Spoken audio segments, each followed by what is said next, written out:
আসসালামু আলাইকুম প্রিয় দর্শক, অন্য মঞ্চের আলাপ চাইতে আপনাদের সকলকে আমন্ত্রণ জানাচ্ছি।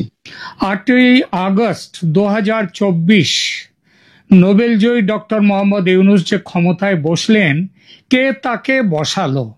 মাসখানেক পর নিউ ইয়র্কে ক্লিন্টন ফাউন্ডেশনের সভায় ইউনূস নিজের মুখে বলেছেন তার নিয়োগকর্তা ছাত্ররা। ছাত্রদের মাথায় কে? জামাত। তার মানে ইউনূসের আসল নিয়োগকর্তা জামাত। জামাতের জোর কোথায়? বাংলাদেশ সেনার জোরে চলছে জামাত। বাংলাদেশ সেনাকে চালাচ্ছে কে? পাকিস্তানের আইএসআই এর মাথায় আমেরিকা। এই ছিল বাংলাদেশে 24-এর বিপ্লব বলুন আর ষড়যন্ত্র বলুন, তার আসল চেহারা। পরিকল্পনা আমেরিকার, বাস্তবায়িত করার দায়িত্ব ছিল মুখ্যত জামাতের। জামাত খুব সুন্দরভাবে সাজিয়েছিল প্লট, ঘুঁটি সাজিয়েছিল। ইউনূসকে বেছে নিয়েছিল কারণ লোকটা রাজনীতির লোক নয়, কিন্তু রাজনৈতিক উচ্চাসা সেটা আবার ভয়ঙ্কর। ক্ষমতালোভী, নোবেলজয়ী, উদার চিন্তাধারার মানুষ হিসেবে পরিচিতি, তার উপর আবার ধার্মিক মুসলমান নন, নামাজ পড়েন না, সমকামিতাকে সমর্থন করেন, ডিপ স্টেটের কাছের মানুষ। এমন লোককে ক্ষমতার টোপ দিয়ে সামনে রেখে আড়াল থেকে জামাতের যে এজেন্ডা সেটা সফল করা সহজ। এই কাজটা যদি জামাতের আমির বা অন্য কোনো পাড় ইসলামী মতাদর্শের নেতাকে দেয়া হতো, তিনি কি করতে পারতেন? এত সহজে, এত নির্বিঘ্নে করতে পারতেন না।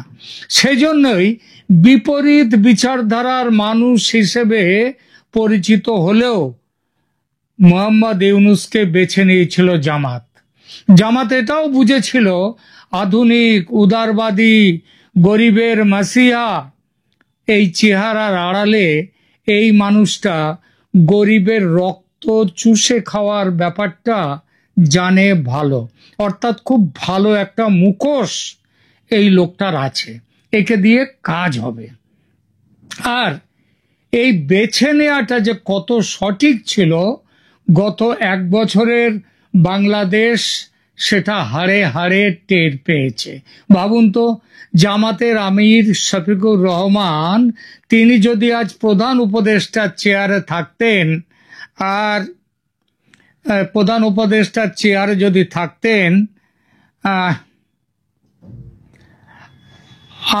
তিনি যদি এইভাবে বেছে বেছে গণহারে জেল থেকে জঙ্গিদের ছাড়তেন, ইউনূসের মতো যে আজ যেটা ইউনূস করেছেন এতদিন ধরে, তাহলে দেশে বিদেশে কিরকম হল্লা হতো সেটা একবার ভাবুন তো। যেভাবে মব জাস্টিসের নামে পুলিশ হত্যা চলেছে, গত বছর আগস্টে আওয়ামী লীগের নেতা কর্মীরা যেভাবে কচুকাটা হয়েছে, যেভাবে মানবাধিকারের 12টা বাজানো হয়েছে বাংলাদেশে, সংবাদ মাধ্যমকে ভয় দেখিয়ে ভাঁড়ে পরিণত করা হয়েছে, যেভাবে মেয়েদের ইসলামী আইন কানুনের বস্তায় বন্দি করা হয়েছে, এই সব কাজ জামাতের আমির প্রধান শাসকের চেয়ারে বসে করলে তার কি প্রতিক্রিয়া হতো বিশ্বজুড়ে একবার ভাবুন তো। হই হই করে উঠত সবাই। কিন্তু এসব কাজ করা হয়েছে ইউনূসকে নেতৃত্বে রেখে। তার ফল দেখুন, যে সমালোচনার ঢেউ ওঠা উচিত ছিল তার কিছুই ওঠেনি। সুতরাং মুখ হিসেবে ইউনূসকে বেছে নিয়ে জামাত দুরন্ত চাল দিয়েছে। জামাতের আর একটা খুব ভালো চাল, সেটা হলো সেনাপ্রধান ওয়াকারুজ্জামানকে একেবারে ঠিকঠাক ব্যবহার করাটা। একেবারে প্রথম থেকে এমন একটা ধারণা ছড়িয়ে দেওয়া হয়েছিল যেন ওয়াকার হলেন ইউনূসের বিরোধী। তিনি যেন ইচ্ছা না থাকলেও ইউনূসকে মেনে নিতে বাধ্য হচ্ছেন। প্রচার করা হলো প্রধান উপদেষ্টা হিসেবে ইউনূসের নাম উঠতে ওয়াকারুজ্জামান নাকি তীব্র আপত্তি করেন। এমনই তীব্র সে বিরোধিতা বা আপত্তি যে কয়েক মিনিটের মধ্যে আবার ঘুরে গিয়ে সেটা মেনেও নেন। কারণ তিনি তো ভালোই জানেন ইউনূস হচ্ছে যন্ত্র, আসল যন্ত্রী কে? যন্ত্রী হচ্ছেন জামাত। এই সবটাই আসলে জামাতের গেম প্ল্যান, মানুষকে বুজরুকি দেওয়ার চাল। সরকারের মধ্যে কিঞ্চিত বিরোধিতার একটা জায়গা রাখলে বাইরে থেকে বিরোধিতার স্পেসটা কমে যায়, পাবলিককে ধোঁকা দেওয়ার কাজটা ভালোভাবে করা যায়। সবাই ভাবতে থাকে আরে ইউনূস যা করছেন করুন, উনি তো যা করছেন তার বিরুদ্ধে তো কথা বলছেন ওয়াকারুজ্জামান। এই প্ল্যান যে কতটা সফল সেটা গত 1 বছর সেনাপ্রধান যা করেছে সেটা দেখলে বোঝা যায়। ইউনূসকে দিয়ে এ পর্যন্ত জামাত যা যা করিয়ে নিয়েছে তার সবগুলোতেই আপত্তি তুলেছেন সেনাপ্রধান, কিন্তু কোনোটাতেই সেনাপ্রধানের তরফ থেকে কোনো রকমের বাধা সৃষ্টি করা হয়নি। মব সন্ত্রাস, অপারেশন ডেভিল হান্ট, মুক্তিযুদ্ধের স্মৃতিচিহ্নগুলো একের পর এক গুড়িয়ে দেয়া, ধানমন্ডির 32 নম্বর ভেঙে ফেলা, সাম্প্রতিক গোপালগঞ্জের যে ঘটনা, আরো অজস্র কাজ।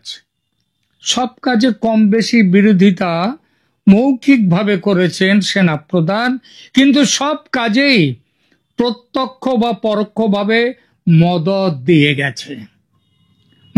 দিয়েছে সেনা, কোথাও কোনো বাধা সৃষ্টি করেনি।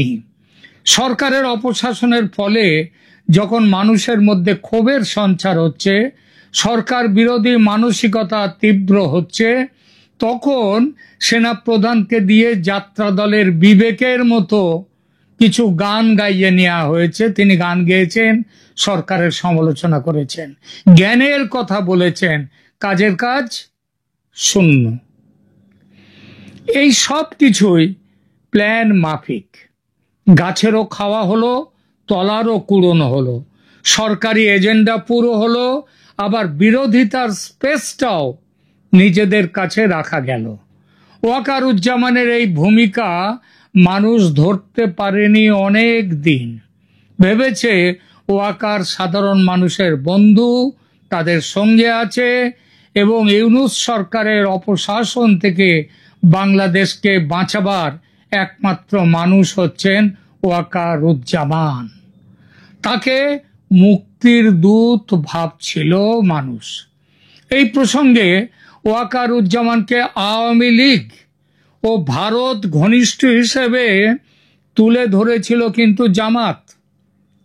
তার সঙ্গে জামাতপন্থী তথা পাকিস্তানপন্থীদের বিরোধের একটা কাল্পনিক ছবি তৈরি করে খুব প্রচার করা হয়েছে, ওই যে ফৈজুর রহমান ইত্যাদি ব্যাপার ট্যাপারগুলো। যাতে কেন তৈরি করা হয়েছে? যাতে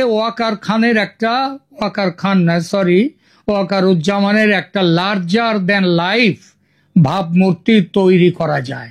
এটা করার ফলে খুব এফেক্টিভলি অপোজিশন স্পেসকে আটকে দেয়া গেছে। ভারতের গোয়েন্দারাও কিন্তু এই খেলাটি প্রথমে ধরতে পারেননি। তারাও ভেবেছিলেন ওয়াকারুজ্জামান বিশ্বাসযোগ্য, অনেকটাও নির্ভর করেছিলেন ওয়াকারুজ্জামানের ওপর।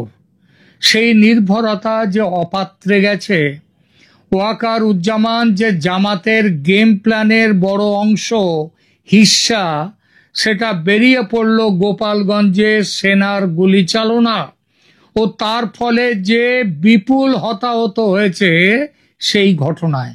তার আগে আরো ছোটখাটো অনেকগুলো ইঙ্গিত আসছিল, কিন্তু ওই যে বাংলাদেশের ডুবন্ত মানুষ একটা খড়কুটোকে ধরেও আশ্রয় করেও বাঁচতে চাইছিল, তারা ভেবেছিল যে ওয়াকারুজ্জামান সেই খড়কুটো, তাই তাকে ধরেছিল। যে রাষ্ট্রীয় সন্ত্রাস সেনাবাহিনী ও র্যাব চালাচ্ছে গোপালগঞ্জে, তাতে স্পষ্ট প্রমাণ হয় 24 জুলাই ষড়যন্ত্রের মূল শরিক ছিল এই সেনাপ্রধান। সেদিন গুলি না চালানোর সিদ্ধান্ত সেনা জওয়ানদের ছিল না, ছিল ওয়াকারুজ্জামানের। তিনি মিথ্যে কথা বলেছিলেন যে সেনা গুলি চালাতে চায় না নিরস্ত্র জনতার ওপর। সেই একই সেনা গুলি চালিয়েছে নিরস্ত্র গোপালগঞ্জের মানুষের উপর। সেটাই সেদিন তিনি জামাতের এজেন্ডা বাস্তবায়িত করতে সেদিন রাইফেল নামিয়ে রেখেছিলেন। শেখ হাসিনাকে শকুনের মুখে ফেলে দিয়েছিলেন। শেখ হাসিনা যে সেদিন বেঁচে গিয়েছে সেটা ভারতের জন্যে, নইলে প্রধানমন্ত্রীকে মেরে মুজিবুর রহমানের পুত্র কন্যাদের মধ্যে কাউকে আর বাতি দেওয়ার মতো কেউ থাকতো না। গণভবনে গোপনে স্নাইপারদের ঢুকিয়ে হাসিনাকে খতম করার পেছনেও ছিলেন এই ওয়াকারুজ্জামান। প্রধানমন্ত্রীর নিজস্ব গার্ডরা তারা বানচাল করে দিয়েছিল সেদিন হত্যার চক্রান্ত। আর ছিল ভারতের সেনাপ্রধানের তার যোগাযোগ। ওয়াকারুজ্জামানকে নিয়ে এইসব কথা যদি আজ থেকে 6 মাস আগে বলতাম তাহলে শুনতে হতো আমি গুজব তৈরি করছি, গুজব ছড়াচ্ছি। আজ সবাই বুঝতে পারছেন এটা গুজব নয়, সত্যি। বুঝতে পারছেন ওয়াকার আসলে কে। আবার এটাও সত্যি যে ইউনূস এখন পালাতে চাইছেন। কেন তিনি পালাতে চাইছেন? এই জন্য যে তার নিজের পাওয়ার আর কিছু নেই। নিজের বিরুদ্ধে যেসব মামলা চলছিল সেগুলো সরকার তুলে নিয়েছে। কর ফাঁকির জরিমানার 666 কোটি টাকা ফেরত দিতে হবে না। ভেবেছিলেন যে নির্বাচনে লড়ে নির্বাচনে জিতে পাকাপাকি ভাবে ক্ষমতায় বসবেন। এনসিপি দল তৈরি করলেন সেজন্যেই, কিন্তু সেগুড়ে বালি। তিনি বুঝে গেছেন নির্বাচনে এনসিপি একটি প্রান্তিক শক্তি ছাড়া আর কিছু নয়। আর তিনি না চাইলেও নির্বাচন করতেই হবে দেরি না করে। আওয়ামী লীগও অংশ নেবে সেই নির্বাচনে, কেউ আটকাতে পারবে না। ওদিকে আন্তর্জাতিক ক্ষোভ বাড়ছে তার বিরুদ্ধে। তাকে দেয়া নোবেল ফেরতের দাবিপত্র জমা পড়েছে নোবেল কমিটির কাছে। জাতিসংঘের কাছে তার বিরুদ্ধে অভিযোগ জমা পড়েছে। ঢাকার রাজপথে আওয়াজ উঠেছে ইউনূস বিদায় নিন। অবিলম্বে নির্বাচনের দাবি উঠেছে দেশে ও বিদেশে। কিন্তু তিনি চাইলেই যে নির্বাচন হবে তা তো নয়। সে সিদ্ধান্ত নেবে জামাতের নেতৃত্বে ইসলামী দলগুলো এবং কাগুজে বাঘ এনসিপি। তারা বলেই দিয়েছে আগামী 5 বছর ভোট হবে না। তারা বলছে, কিন্তু গালি খাচ্ছেন ইউনূস। এটা একটা দুর্বিষহ অবস্থা হয়ে উঠেছে ইউনূসের কাছে। তিনি সত্যিই চলে যেতে চাইছেন, কারণ তিনি জানেন এরপরে ভোট হবে। সেই ভোটে আওয়ামী লীগ যদি জিতে ক্ষমতায় আসে তাকেও ওই ফাঁসি কাঠে উঠতে হবে। কিন্তু তিনি যেতে চাইলেও যেতে পারছেন না। তাকে আটকে রেখেছে জামাত। ভালো মুখে অনুরোধ করা নয়, শক্ত করে বলে দেয়া হয়েছে চলে যাওয়ার সময় হলে আমরা নিজেরাই ছেড়ে দেব আপনাকে। সুতরাং যতদিন না যেতে বলি চুপটি করে থাকুন। আর যাতে যমুনার বাইরে যেতে না পারেন তার জন্য কড়া প্রহরার দায়িত্ব বর্তেছে এই সেনাপ্রধান জামাতি ওয়াকারের ওপর। অসমর্থিত সূত্র থেকে জানতে পেরেছি পুরো খেলাটা ধরে ফেলেছে ভারত। যা শুনছি এবার খেলতে মাঠে নামবে Bharat. Army intervention in a very clandestine manner একটা বড় অপশন ভারতের কাছে। আর সেটা হতে পারে এই আগস্টেই। সবই অনুমান আমাদের। আমরা এই ডট মেলাতে মেলাতে গিয়ে যেগুলো পাচ্ছি সেগুলোই বলছি, অনুমান, তবে গুজব নয়। কারণ মনে রাখতে হবে politics is a game of possibilities. There are no permanent enemies and no permanent friends, only permanent interest. এখনকার মতো এখানেই থামছি।